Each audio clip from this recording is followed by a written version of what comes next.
Hey guys, right here again. If you'd like to subscribe, it's Nitro Kyosho. Remember to follow me on the community page on Facebook, Nitro Kyosho, all one word. Well, this is my Dodge Challenger Hellcat, guys, and it's got close to 700 miles on it.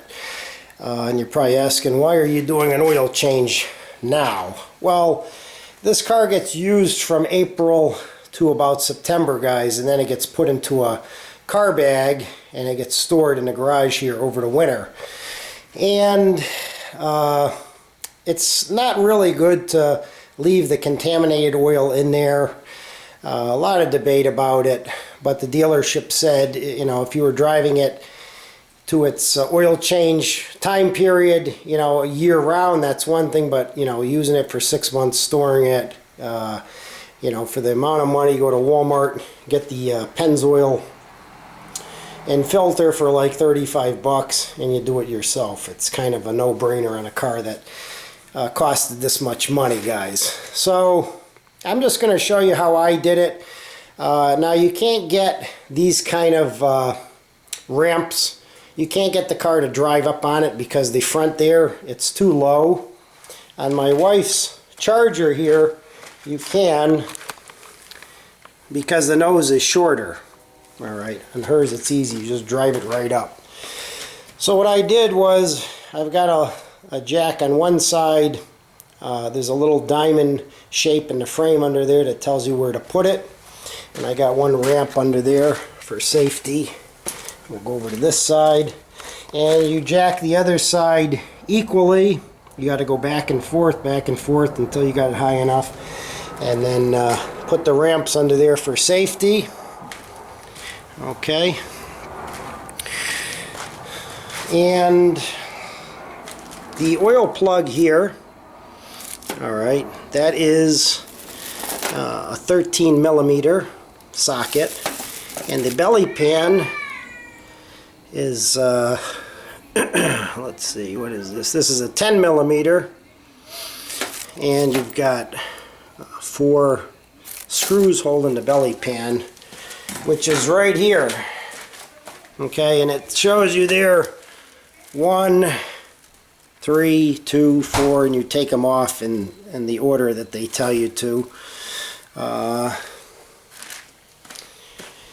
let's go under here. I've got the oil draining there, dripping. You can see it's almost done.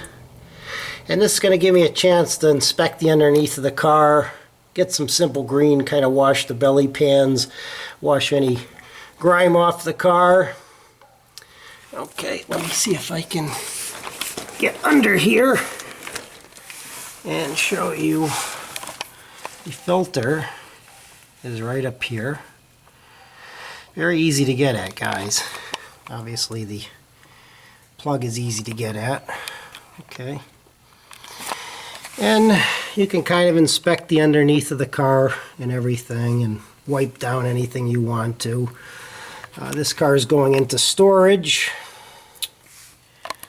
Okay, but I just wanted to make this video in case anyone was wondering how to do an oil change on these cars, because it's a little tricky because of the not being able to drive it. Now, if you want to go spend the money on a real expensive ramps, $300-400, I think you can get the low profile. There's another belly pan here and here. So you can't just slide the jack under here because you can't reach the cross member. Okay, and it has, you can see one jack point and the other jack point over there. Okay, and what I do is I put big pieces of thick rubber underneath there so it's not metal to metal.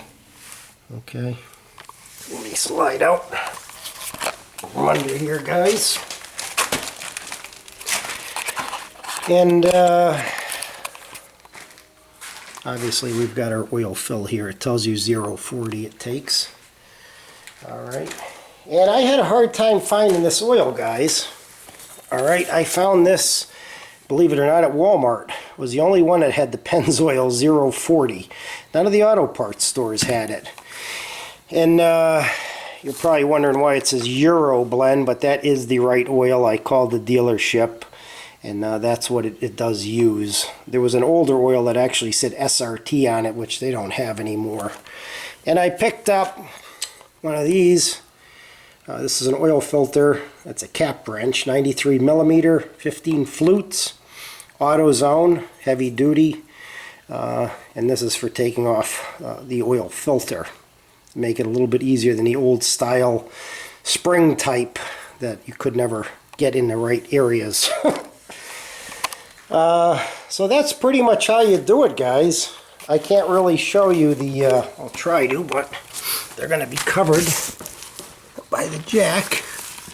But right on this beam here, there's a little triangle, and that's where you put it. Okay.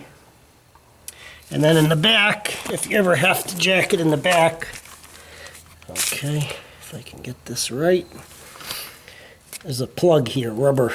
That's where you put the jack to lift it there. They don't recommend lifting it by the meatball back there, guys. That's a no-no. So, pretty much, that's about it. There's no real rocket science to this. I did a little research before I did this oil change, just because of trying to jack it up properly and be safe, guys, you know. And it's unfortunate the nose is just a little bit of a different design than my wife's Charger here. Like I said, hers, I can get it right up on these ramps. So for anybody out there that's doing an oil change, that's about pretty much all there is to it. And, you know, remember, don't over tighten anything. Hand tighten the oil filter and then maybe half a crank on that. And then, because it has these pans under the car, guys, and because it's a little bit of work to get it to this position, I would start the car up and let it get hot and make sure there's no leaks. You don't have to do that, you know. I looked into getting a torque wrench. And the mechanic at Jengra said he's never in his life ever seen anybody use a torque wrench on an oil plug. So I saved myself $50 to $100 right there. He said you just got to use common sense. So anyways, that's the Dodge Challenger Hellcat. And for anybody looking to do an oil change on one themselves, that's pretty much how you do it. So thanks for watching, guys, and I hope that this helps some guys out there.